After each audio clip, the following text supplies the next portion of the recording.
नमस्कार मित्रों, सिविल सेवा प्रारंभिक परीक्षा 2020 के लिए उपयोगी एवं करेंट अफेयर्स पर आधारित मॉडल प्रश्नों के इस सेशन में आपका स्वागत है। आज का पहला प्रश्न है, निम्नलिखित में से लिंगराज मंदिर से संबंधित कौन सा कथन सही नहीं है? शिव को समर्पित यह मंदिर ओडिशा राज्य में स्थित है। यह मंदिर 11वीं शताब्दी में निर्मित हुआ था। इस मंदिर का निर्माण गंग शासकों द्वारा कराया गया। यह मंदिर देउल शैली में निर्मित है। इस प्रश्न का सही उत्तर है विकल्प सी। अब इस प्रश्न की व्याख्या और विश्लेषण पर प्रकाश डालते हैं। ओडिशा सरकार ने हाल ही में 11वीं शताब्दी के लिंगराज मंदिर को उसकी 350 वर्ष पूर्व वाली संरचनात्मक स्थिति प्रदान करने की घोषणा की है। भगवान शिव को समर्पित और सबसे पुराने मंदिरों में से एक लिंगराज मंदिर ओडिशा के भुवनेश्वर जिले में स्थित है। कलिंग वास्तुकला की सर्वोत्कृष्टता को दर्शाता यह मंदिर भुवनेश्वर में स्थापत्य परंपरा के मध्यकालीन चरणों की पराकाष्ठा का प्रतिनिधित्व करता है। भुवनेश्वर को एकाग्र क्षेत्र कहा जाता है क्योंकि 13वीं शताब्दी के संस्कृत ग्रंथ के अनुसार लिंगराज का देवता मूल रूप से एक आम के वृक्ष से संबंधित था। इस मंदिर के निर्माण से संबंधित मान्यता है कि इसे सोमवंशी राजवंश के राजाओं ने बनाया था। आगे चलकर गंग शासकों द्वारा इसमें और निर्माण कार्य कराया गया। इस मंदिर में विष्णु की मूर्तियां स्थापित हैं जो संभवतः गंग शासकों के समय जगन्नाथ संप्रदाय के विकास क्रम को इंगित करती हैं, जिन्होंने 12वीं शताब्दी में पुरी में जगन्नाथ मंदिर का निर्माण कराया था। इस मंदिर का निर्माण देउल शैली में किया गया है, जिसके 4 अहम घटक हैं: विमान, गर्भगृह युक्त संरचना, जगमोहन असेंबली हॉल, नटा मंदिरा फेस्टिवल हॉल, भोग मंडप, प्रसाद का हॉल। इस प्रकार इस प्रश्न का सही उत्तर है विकल्प सी। प्रश्न 2, हाल ही में जारी की गई वित्तीय शिक्षा के लिए राष्ट्रीय रणनीति 2020-25 से संबंधित निम्नलिखित कथनों पर विचार कीजिए। वित्तीय शिक्षा के लिए राष्ट्रीय रणनीति का यह तीसरा संस्करण है। इसे national centre for financial education द्वारा वित्तीय क्षेत्र नियामकों के परामर्श से तैयार किया गया है। इस नीति का रणनीतिक उद्देश्य वित्तीय साक्षरता की अवधारणा को एक महत्वपूर्ण जीवन कौशल का हिस्सा बनाना है। उपर्युक्त कथनों में से कौन सा से सही हैं? केवल 1 और 2, केवल 3, केवल 2 और 3, 1, 2 और 3। इस प्रश्न का सही उत्तर है विकल्प सी। इस प्रश्न की व्याख्या और विश्लेषण। हाल ही में भारतीय रिजर्व बैंक द्वारा वित्तीय रूप से जागरूक एवं सशक्त भारत के निर्माण के लिए वित्तीय शिक्षा के लिए राष्ट्रीय रणनीति 2020-25 जारी की गई है। यह वित्तीय शिक्षा के लिए राष्ट्रीय रणनीति का दूसरा संस्करण है। पहला संस्करण वर्ष 2013 में जारी किया गया था।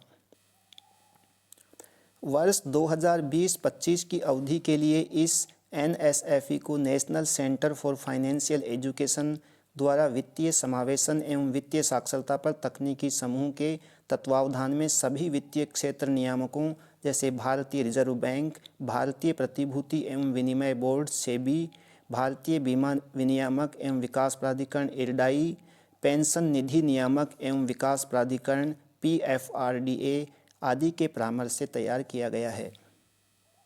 NSFE के रणनीतिक उद्देश्य वित्तीय शिक्षा के माध्यम से जनसंख्या के विभिन्न वर्गों के बीच वित्तीय साक्षरता की अवधारणा को एक महत्वपूर्ण जीवन कौशल का हिस्सा बनाना, सक्रिय बचत व्यवहार को प्रोत्साहित करना, वित्तीय लक्ष्यों एवं उद्देश्यों को पूरा करने के लिए वित्तीय बाजारों में भागीदारी को प्रोत्साहित करना, वित्तीय शिक्षा में प्रगति का आकलन करने के लिए अनुसंधान एवं मूल्यांकन के तरीकों में सुधार करना।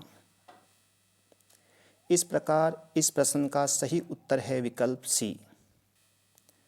प्रश्न 3, निम्नलिखित में से स्वच्छता सर्वेक्षण 2020 से संबंधित कौन सा कथन सही नहीं है? इंदौर ने लगातार चौथे साल सबसे स्वच्छ शहर का दर्जा प्राप्त किया है। यह स्वच्छता सर्वेक्षण का 5वां संस्करण है। कानपुर को सर्वश्रेष्ठ गंगा शहर घोषित किया गया है। नई दिल्ली को सबसे स्वच्छ राजधानी शहर घोषित किया गया है। इस प्रश्न का सही उत्तर है विकल्प सी। हाल ही में केंद्रीय आवास और शहरी मामलों के मंत्रालय ने स्वच्छता सर्वेक्षण 2020 के नतीजे जारी किए हैं। इस सर्वेक्षण में इंदौर ने लगातार चौथे साल स्वच्छ शहर का दर्जा कायम रखा है। स्वच्छता सर्वेक्षण 2020 के प्रमुख तथ्य। इस सर्वेक्षण में 4,242 शहरों, 62 छावनी बोर्डों और 97 गंगा शहरों को शामिल किया गया। सर्वेक्षण के लिए 1.87 करोड़ नागरिकों ने स्वच्छता को लेकर फीडबैक दिया। यह स्वच्छता सर्वेक्षण का 5वां संस्करण है। पहला स्वच्छता सर्वेक्षण वर्ष 2016 में जारी किया गया था। इंदौर ने इसमें प्रथम स्थान प्राप्त किया और देश का सबसे साफ शहर बना। गुजरात के सूरत को दूसरा और महाराष्ट्र के नवी मुंबई को तीसरा स्थान प्राप्त हुआ है। गंगा शहरों की श्रेणी में उत्तर प्रदेश के वाराणसी को सर्वश्रेष्ठ गंगा शहर घोषित किया गया है। छावनी वाले शहरों की श्रेणी में पंजाब के जालंधर को शीर्ष रैंक मिली है। नई दिल्ली को सबसे स्वच्छ राजधानी शहर घोषित किया गया है। स्वच्छता सर्वेक्षण के उद्देश्य: नागरिक सेवा वितरण में सुधार करना, स्वच्छ शहरों का निर्माण करना, सफाई के प्रति नागरिकों के व्यवहार व सोच में परिवर्तन लाना। स्वच्छता सर्वेक्षण की रैंकिंग के अहम आधार: अपशिष्ट संग्रहण और परिवहन, प्रसंस्करण एवं निष्पादन, संवहनीय स्वच्छता, नागरिकों की सहभागिता और नवाचार आदि। इस प्रकार इस प्रश्न का सही उत्तर है विकल्प सी। प्रश्न 4। हाल ही में गठित ट्रांसजेंडर व्यक्तियों के लिए राष्ट्रीय परिषद से संबंधित निम्नलिखित कथनों पर विचार कीजिए। इसका गठन अल्पसंख्यक कार्य मंत्रालय के द्वारा किया गया है। इसका गठन ट्रांसजेंडर व्यक्ति अधिकारों का संरक्षण अधिनियम 2019 के तहत किया गया है। इस अधिनियम के अनुसार वह व्यक्ति ट्रांसजेंडर है जिसका लिंग जन्म के समय निर्धारित लिंग से मेल नहीं खाता। उपर्युक्त कथनों में से कौन सा से सही हैं? केवल 1 और 2, केवल 1, केवल 2 और 3, 1, 2 और 3। इस प्रश्न का सही उत्तर है विकल्प सी। इस प्रश्न का विश्लेषण एवं व्याख्या इस प्रकार है। हाल ही में सामाजिक न्याय एवं अधिकारिता मंत्रालय द्वारा एक अधिसूचना के माध्यम से ट्रांसजेंडर व्यक्तियों के लिए राष्ट्रीय परिषद अर्थात एनसीटी का गठन किया गया है। इसका गठन ट्रांसजेंडर व्यक्ति अधिकारों का संरक्षण अधिनियम 2019 के तहत किया गया है। इस अधिनियम में ट्रांसजेंडर व्यक्तियों के सामाजिक, आर्थिक और शैक्षिक सशक्तिकरण की दिशा में एक मजबूत कार्यप्रणाली उपलब्ध कराने के प्रावधान शामिल किए गए हैं। वर्ष 2014 में राष्ट्रीय विधिक सेवा प्राधिकरण बनाम भारत संघ मामले में सर्वोच्च न्यायालय ने ट्रांसजेंडर लोगों को तीसरे लिंग के रूप में मान्यता प्रदान की है। ट्रांसजेंडर व्यक्ति अधिकारों का संरक्षण अधिनियम 2019। यह अधिनियम एक ट्रांसजेंडर को ऐसे व्यक्ति के रूप में परिभाषित करता है जिसका लिंग जन्म के समय निर्धारित लिंग से मेल नहीं खाता है। यह अधिनियम ट्रांसजेंडर व्यक्तियों के लिए एक राष्ट्रीय परिषद की स्थापना का प्रावधान करता है। एक ट्रांसजेंडर व्यक्ति ट्रांसजेंडर पहचान के प्रमाण के लिए जिला मजिस्ट्रेट को एक आवेदन कर सकता है। यह अधिनियम ट्रांसजेंडर व्यक्ति के खिलाफ भेदभाव को प्रतिबंधित करता है।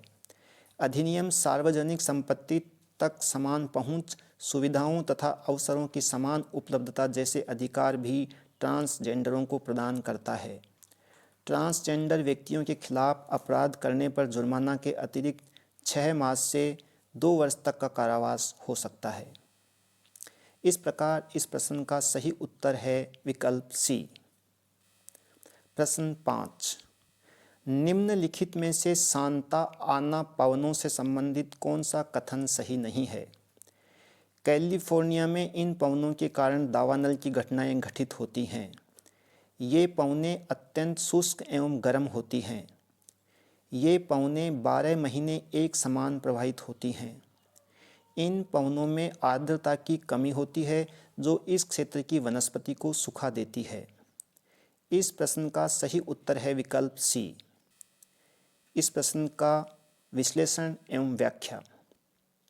संयुक्त राज्य अमेरिका के कैलिफोर्निया में हाल के दिनों में दावानल की घटनाओं के बढ़ जाने से वहां फैले हुए जंगल समाप्त हो चुके हैं।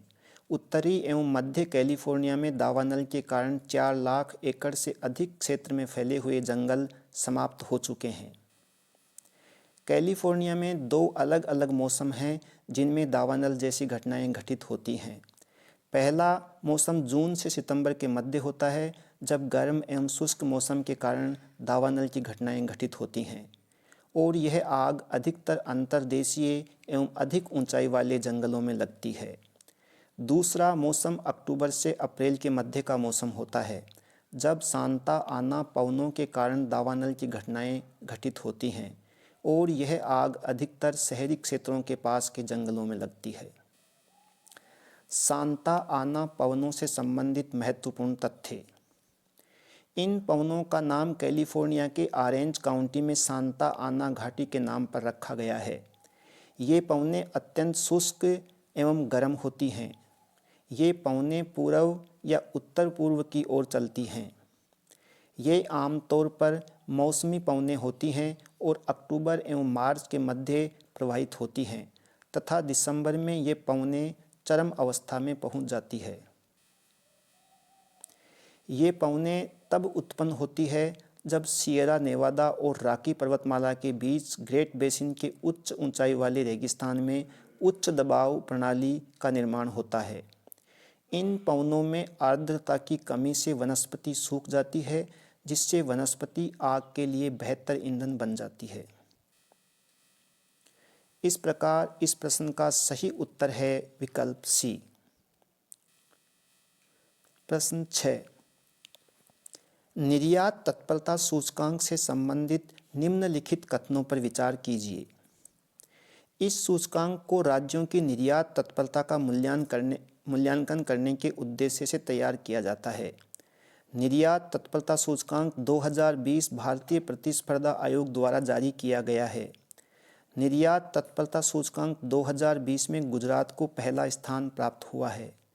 उपर्युक्त कथनों में से कौन सा से सही हैं? केवल 1 और 2, केवल 1 और 3, केवल 3, 1, 2 और 3। इस प्रश्न का सही उत्तर है विकल्प बी। इस प्रश्न का विश्लेषण और व्याख्या इस प्रकार है।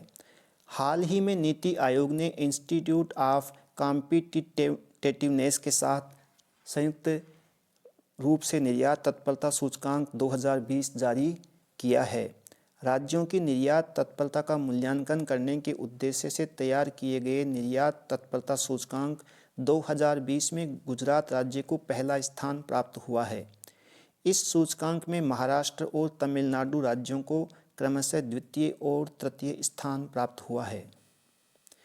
इस रिपोर्ट में कहा गया है, वर्तमान में भारत के 70% निर्यात में 5 राज्यों महाराष्ट्र, गुजरात, कर्नाटक, तमिलनाडु और तेलंगाना का वर्चस्व मौजूद है। शीर्ष 10 राज्यों में स्थान प्राप्त करने वाले अन्य राज्यों में राजस्थान, ओडिशा, तेलंगाना, हरियाणा, छत्तीसगढ़, कर्नाटक और केरल शामिल हैं। समग्र तौर पर निर्यात तत्परता के मामले में भारत के तटीय राज्यों का प्रदर्शन सबसे अच्छा रहा और इस सूचकांक में शीर्ष 10 राज्यों में से 6 तटीय राज्य हैं। निर्यात तत्परता सूचकांक क्या है? भारतीय राज्यों की निर्यात तत्परता का मूल्यांकन करने के लिए इस सूचकांक के निर्माण का विचार सर्वप्रथम वर्ष 2019 में नीति आयोग के समक्ष आया था। नीति आयोग का निर्यात तत्परता सूचकांक प्रतिस्पर्धी संघवाद की भावना को मद्देनजर रखते हुए उन सभी कारकों का आकलन करता है जो किसी राज्य अथवा केंद्र शासित प्रदेश के निर्यात प्रदर्शन को निर्धारित करने में अनिवार्य भूमिका अदा करते हैं। इस सूचकांक का मुख्य उद्देश्य भारतीय निर्यात क्षेत्र के लिए चुनौतियों और अवसरों की पहचान करना, सरकारी नीतियों की प्रभावोत्पादक को बढ़ाना और एक सुविधाजनक नियामकीय संरचना को प्रोत्साहित करना है। इस सूचकांक की संरचना में कुल 4 स्तंभ नीति, व्यवसाय परितंत्र, निर्यात परितंत्र और निर्यात निष्पादन शामिल हैं। इसके अतिरिक्त इन सभी स्तंभों में कुछ उप स्तंभ भी शामिल हैं। इस प्रकार इस प्रश्न का सही उत्तर है विकल्प बी। प्रश्न 7, हाल ही में शुरू किए गए संरचित वित्त और आंशिक गारंटी कार्यक्रम से संबंधित कौन सा कथन सही नहीं है? यह कार्यक्रम गैर बैंकिंग वित्तीय कंपनी, सूक्ष्म वित्त संस्थानों के लिए भारतीय स्टेट बैंक द्वारा शुरू किया गया है। इस कार्यक्रम द्वारा कोविड-19 से प्रभावित देश के ग्रामीण क्षेत्रों में ऋण आपूर्ति की जाएगी। इसके तहत आंशिक गारंटी युक्त ऋण सुविधा के माध्यम से वित्तीय सुविधा प्राप्त होगी। यह ऋण व्यवस्था सामूहिक ऋण निर्गमन व्यवस्था पर आधारित होगी। इस प्रश्न का सही उत्तर है विकल्प ए। इस प्रश्न की व्याख्या और विश्लेषण। हाल ही में राष्ट्रीय कृषि और ग्रामीण विकास बैंक नाबार्ड द्वारा गैर बैंकिंग वित्तीय कंपनी, सूक्ष्म वित्त संस्थानों के लिए एक संरचित वित्त और आंशिक गारंटी कार्यक्रम की शुरुआत की गई है। इस कार्यक्रम का उद्देश्य कोविड-19 से प्रभावित देश के ग्रामीण क्षेत्रों में ऋण की निर्बाध आपूर्ति को सुनिश्चित करना है। इस कार्यक्रम के तहत नाबार्ड द्वारा छोटे और मध्यम आकार के गैर बैंकिंग वित्तीय कंपनी, सूक्ष्म वित्त संस्थानों को सामूहिक संयोजित ऋण पर आंशिक गारंटी प्रदान की जाएगी। वर्तमान में कोविड-19 महामारी के दौरान अर्थव्यवस्था में आई गिरावट के बीच इस आंशिक गारंटी युक्त ऋण सुविधा के माध्यम से बड़ी संख्या में परिवारों, किसानों और व्यवसायों को इस चुनौती से निपटने के लिए आवश्यक वित्तीय सुविधा प्राप्त हो सकेगी। नाबार्ड द्वारा इस कार्यक्रम के क्रियान्वयन हेतु विवृत्ति कैपिटल और उज्जीवन स्मॉल फाइनेंस बैंक के साथ एक समझौते पर हस्ताक्षर किया गया है। सामूहिक ऋण निर्गमन। इस व्यवस्था के तहत कई ऋण ग्राहियों के जोखिम को एक साथ जोड़ दिया जाता है। ऋण पर समूह के किसी उच्च मानक प्राप्त गारंटर के माध्यम से एक सामान्य आंशिक गारंटी प्रदान की जाती है। इस व्यवस्था में नाबार्ड द्वारा आंशिक ऋण संरक्षण के प्रावधान से ऋणदाता बैंकों के लिए ऋण वितरण की प्रक्रिया बहुत ही सुविधाजनक हो जाएगी। नाबार्ड की गारंटी से ऋणों की रेटिंग बढ़ने से पूंजी की लागत कम होगी, जिससे ऋणदाताओं को प्राथमिक क्षेत्र के लक्ष्यों को पूरा करने में सहायता मिलेगी। इस प्रकार इस प्रश्न का सही उत्तर है विकल्प ए। प्रश्न 8, वोल्बाचिया बैक्टीरिया से संबंधित निम्नलिखित कथनों में से कौन सा सही नहीं है? यह मच्छरों की सभी प्रजातियों में प्राकृतिक रूप से पाया जाता है। इंडोनेशिया में इस बैक्टीरिया से मच्छरों के संक्रमित होने पर शोध हुआ है। मच्छरों के इस बैक्टीरिया से संक्रमित होने पर डेंगू के मामलों में गिरावट आई है। यह एडीज एजिप्टी से फैलने वाली अन्य बीमारियों को भी रोकने में प्रभावी होगा। इस प्रश्न का सही उत्तर है विकल्प ए। इस प्रश्न का विश्लेषण और व्याख्या।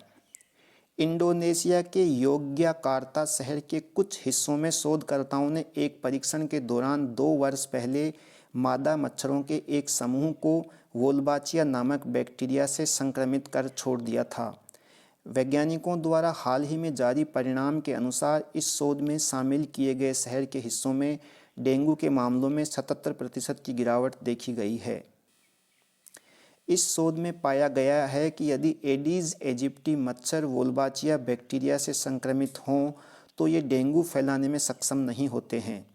इसका कारण यह है कि इन मच्छरों में इस बैक्टीरिया के उपस्थित होने पर डेंगू के विषाणुओं को अपनी प्रतिकृति तैयार करने में कठिनाई होती है। वैज्ञानिकों के अनुसार यह विधि केवल एक विषाणु को ही नहीं बल्कि कई फ्लेवी वायरस को रोकती है। ऐसे में यह एडीज एजिप्टी से फैलने वाली अन्य बीमारियों को भी रोकने में प्रभावी होगी। Wolbachia bacteria. यह बैक्टीरिया कीड़ों की कुछ प्रजातियों में प्राकृतिक रूप से पाया जाता है, जिनमें मच्छरों की भी कुछ प्रजातियां शामिल हैं। हालांकि यह बैक्टीरिया एडीज एजिप्टी प्रजाति के मच्छरों में नहीं पाया जाता है। एडीज एजिप्टी प्रजाति के मच्छर डेंगू, चिकनगुनिया, जिका और पीत ज्वर जैसी गंभीर बीमारियों के प्रसार के लिए उत्तरदायी है। इस प्रकार इस प्रश्न का सही उत्तर है विकल्प ए। प्रश्न 9, निम्नलिखित कथनों पर विचार कीजिए। भारत के संविधान के तहत नियंत्रक और महालेखा परीक्षक एक स्वतंत्र प्राधिकरण है। अनुच्छेद 149 से नियंत्रक और महालेखा परीक्षक की नियुक्ति, शपथ और सेवा की शर्तों का पता चलता है। नियंत्रक और महालेखा परीक्षक द्वारा ली जाने वाली शपथ का उल्लेख भारत के संविधान की 30वीं अनुसूची में है। भारत के नए नियंत्रक और महालेखा परीक्षक के रूप में गिरीश चंद्र मुर्मू ने शपथ ली है। उपर्युक्त में से कौन सा से कथन सही हैं? केवल 1 और 2, केवल 3, केवल 3 और 4, 1, 3 और 4। इस प्रश्न का सही उत्तर है विकल्प डी। इस प्रश्न का विश्लेषण और व्याख्या। हाल ही में गिरीश चंद्र मुर्मू ने भारत के सीएजी यानी नियंत्रक और महालेखा परीक्षक के रूप में शपथ ली है। इससे पहले भारत के सीएजी राजीव महर्षि थे। सीएजी भारत के संविधान के तहत एक स्वतंत्र प्राधिकरण है। यह भारतीय ऑडिट और अकाउंट विभाग का प्रमुख और पब्लिक पर्स का प्रमुख संरक्षक होता है। भारतीय संविधान में अनुच्छेद 148, 149, 150, 151 और 279 में सीएजी का उल्लेख मिलता है। अनुच्छेद 148 से सीएजी की नियुक्ति, शपथ और सेवा की शर्तों के बारे में पता चलता है, जबकि अनुच्छेद 149 में उसे मिलने वाले उत्तरदायित्व और उसकी शक्तियों की चर्चा है। अनुच्छेद 151 के अनुसार सीएजी संघ के खातों की जांच से संबंधित विवरण राष्ट्रपति को देता है, जिसे राष्ट्रपति संसद के पटल पर रखते हैं। सीएजी के द्वारा ली जाने वाली शपथ का उल्लेख भारत के संविधान की 30वीं अनुसूची में है। सीएजी की नियुक्ति राष्ट्रपति द्वारा 6 वर्ष या 65 वर्ष की आयु तक, जो भी पहले हो, के लिए की जाती है। सीएजी को राष्ट्रपति द्वारा केवल संविधान में लिखी प्रक्रिया के अनुसार ही हटाया जा सकता है। सीएजी को हटाने की प्रक्रिया सुप्रीम कोर्ट के न्यायाधीश को हटाने के तरीके के समान ही है। सीएजी की स्वतंत्रता बनाए रखने के लिए वेतन और अन्य सेवा शर्तों को नियुक्ति के बाद बदला नहीं जा सकता। सीएजी के कार्यालय के प्रशासनिक व्यय, जिसमें सभी वेतन, भत्ते और पेंशन शामिल, भारत की संचित निधि पर भारित होते हैं। इस प्रकार इस प्रश्न का सही उत्तर है विकल्प डी। प्रश्न 10, काउकाज 2020 अभ्यास से संबंधित निम्नलिखित कथनों में से कौन सा सही नहीं है? भारत ने रूस में होने वाले इस अभ्यास से अपनी भागीदारी वापस ले ली है। यह एक बहुराष्ट्रीय त्रिकोणीय सर्विस अभ्यास है। यह अभ्यास रूसी सेना द्वारा प्रति 3 वर्ष में किए जाने वाले अभ्यास का हिस्सा है। इस अभ्यास में शंघाई सहयोग संगठन के सदस्य देश व अन्य मध्य एशियाई देश भाग लेंगे। इस प्रश्न का सही उत्तर है विकल्प सी। इस प्रश्न का विश्लेषण और व्याख्या। हाल ही में कोविड-19 महामारी के चलते भारत ने रूस में होने वाले बहुराष्ट्रीय त्रिकोणीय सर्विस अभ्यास काउकाज 2020 से अपनी भागीदारी को वापस ले लिया है। भारत द्वारा आधिकारिक रूप से कोविड-19 महामारी को अभ्यास में हिस्सा न लेने का कारण बताया है, लेकिन इसके पीछे कई कूटनीतिक कारकों को जिम्मेदार माना जा रहा है। काउकाज 2020 अभ्यास यह एक रणनीतिक कमांड पोस्ट अभ्यास है, जिसे काकेशस 2020 के रूप में भी जाना जाता है। त्रिकोणीय सेवा अभ्यास रूसी सेना द्वारा प्रति 4 वर्ष में किए जाने वाले अभ्यास का हिस्सा है। इससे पूर्व में यह अभ्यास वर्ष 2012 और वर्ष 2016 में आयोजित किया गया था। वर्ष 2020 के अभ्यास का आयोजन दक्षिणी रूस के अस्ट्राखान प्रांत में आयोजित किया जाएगा। इस अभ्यास में शंघाई सहयोग संगठन के सदस्य देश व अन्य एशियाई देश भाग लेंगे। इस प्रकार इस प्रश्न का सही उत्तर है विकल्प सी।